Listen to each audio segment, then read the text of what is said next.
In this video, I'm going to talk about three sort of recent prescriptions about how we really ought to go about aiding the development of poor countries. And I say relatively recent. I'm going to talk about three books by three famous authors that really have defined the field in the last 20 years or so. And these were all published between 2000 and 2010. And they're all really getting at this question of what should the wealthy countries of the world be doing to help with development. So the first is Jeffrey Sachs, who's a very well-known development economist at Columbia University in New York, who played a big role in the advice that was given to the post-communist countries in Europe, but also had a lot of experience in Latin America. His book was published in 2005, and it optimistically was called The End of Poverty. And he advocated what he called clinical economics. And by clinical economics, he meant let's go into the micro level and identify exactly what are the things that are preventing people from advancing economically and preventing countries from advancing economically. And so he identified sort of four essential problems: disease, agriculture, finance, that is to say access to capital, and debt. And he was instrumental then in helping develop what became the United Nations so-called Millennium Development Goals, which in a revised form really still drive the United Nations approach and a lot of other people's approach to development. So let me just focus on a couple of these. One of them was a real focus on the effect that disease in poor countries, especially in Africa, the economic effects of it. Obviously, the human effects are horrible, but Sachs's point was about what it does to productivity and economy and to people's ability to participate in the economy. One big effect of this has been the fact that the Bill and Melinda Gates Foundation has really focused immense amounts of money and effort on disease prevention, particularly on coming up with cures for things like malaria, which affect huge numbers of people in sub-Saharan Africa. Agriculture is another one. Getting people access to better seeds, to water, to tools, and so on. Finance, microfinance was a big thing for a while. Having not big loans to governments, but the kind of loans that allow someone who's been sewing handicrafts to get a sewing machine and dramatically increase their productivity. And then finally, debt. Sachs pointed out that the poor countries of the world, even while they couldn't raise much money in taxes, so much money of the money they raised in taxes was going to pay back debts that had been accrued under previous regimes, many of whom had been horrendously corrupt and probably should never have been given loans in the first place. So that led to a big campaign for debt forgiveness, which has had a pretty significant impact in certain countries. Paul Collier is an economist at Oxford University in the United Kingdom, and he writes, in many respects, he writes about the intersection between conflict and economics. And his book was called The Bottom Billion. And he called it The Bottom Billion because he really wanted to focus on the billion or so people, in his estimate, that are the very poorest. Not the poor, but the poorest. And unsurprisingly, many of them are in sub-Saharan Africa, but not only sub-Saharan Africa. And he undertook essentially a statistical analysis to try to identify what these countries that seem to have a lot of the bottom billion living in them, what these countries have in common. And these are the four traps he came up with. He said they're stuck in these traps. One of them is conflict.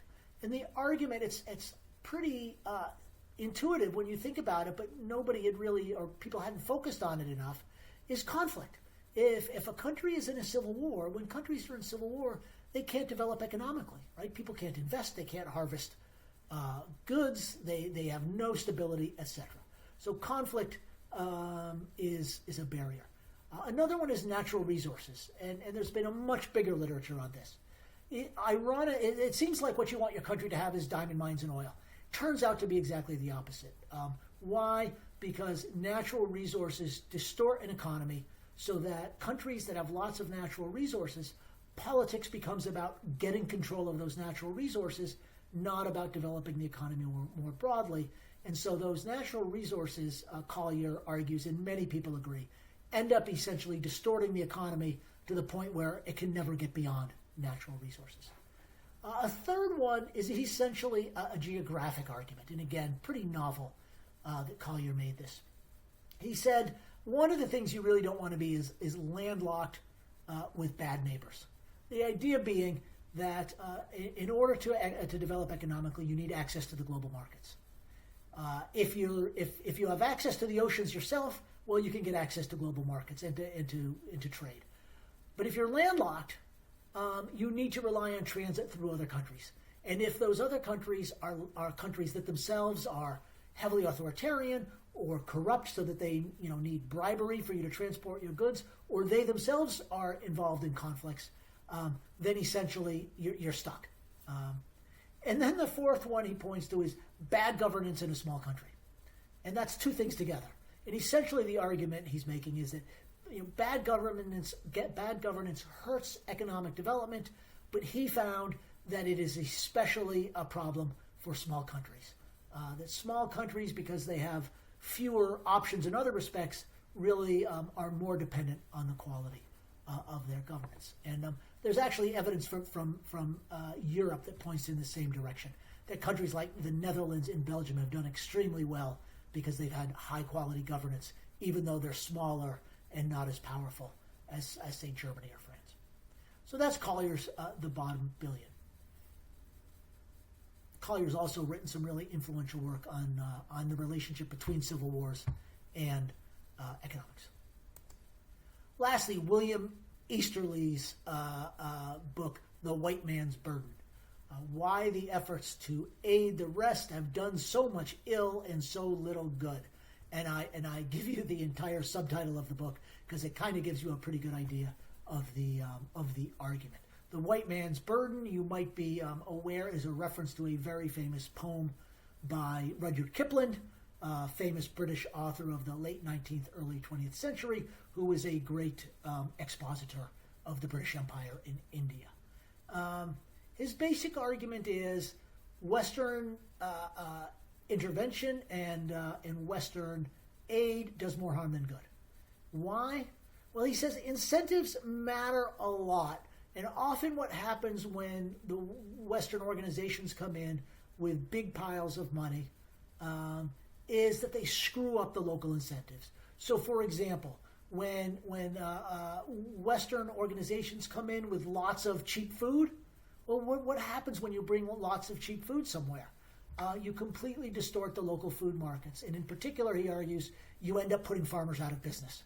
And so that in the short term, people have more food. In the medium term, the ability of the country to feed itself goes down, and the ability of farmers to make money potentially has been wiped out. And so his sense is that many times, because we don't really understand how things work at the local level, we do a lot of harm. And so his advice is we don't need planners, we need searchers. And those are his terms, but I'm not sure they're very descriptive. What he basically means is rather than people who come in with a plan free-form from the outside, a recipe, so to speak, because they've read a lot of books or something, or have some ideology, he says what you need is searchers, people who go in, spend time on the ground, right, and try to get an idea of what actually is going to work in that particular place, in that particular circumstances, which leads to sort of his central thesis, which is the best plan is to have no plan, right? You go in and you let the circumstances then tell you what kind of things you should do, what kind of plans you need. So Easterly is, in some important respect, throwing some cold water on some of the idealism of these other arguments, but in some respects, he might not be entirely disagreeing with them. So I want to get at this question of to what extent do they agree or disagree. Well, one of the things that they agree in general, I think that the West and the wealthy countries do need to help. Even Easterly agrees with that, even though he thinks we've done a terrible job of it. In some respects, what they're saying is complementary, even if different. That is to say, pushing the kinds of things that Jeff Sachs is talking about, dealing with disease, dealing with access to capital, and so on, is not the same thing as what Paul Collier is talking about, which is trying to resolve conflicts. But they're completely complementary in the sense that they don't undermine each other, and they actually probably strengthen one another. It's probably easier to deal with disease in agriculture if there's not a civil war. And it might even be easier to avoid civil wars if agriculture is functioning effectively. There's really an argument that says a lot of civil war is really about agricultural land. There are some places where they might more clearly be opposed. I think Easterly, in a general sense, is going to argue against the big kinds of plans, in particular that Jeff Sachs advocates. And one of the things that Collier advocates is something that a lot of people have been opposed to, and I think Easterly would be strongly opposed to, which is Collier, because he finds that that civil wars and international wars are a major cause of poverty in the developing world. Collier is actually fairly supportive of external intervention. He basically says if we want these countries to develop, we've got to intervene to stop these wars. And you can imagine that when it gets to wealthy European countries intervening in Africa like they did for a very long time with very bad results, people start getting pretty nervous about it. And that's the kind of thing that Easterly really worries about. So there are some important things that they disagree upon.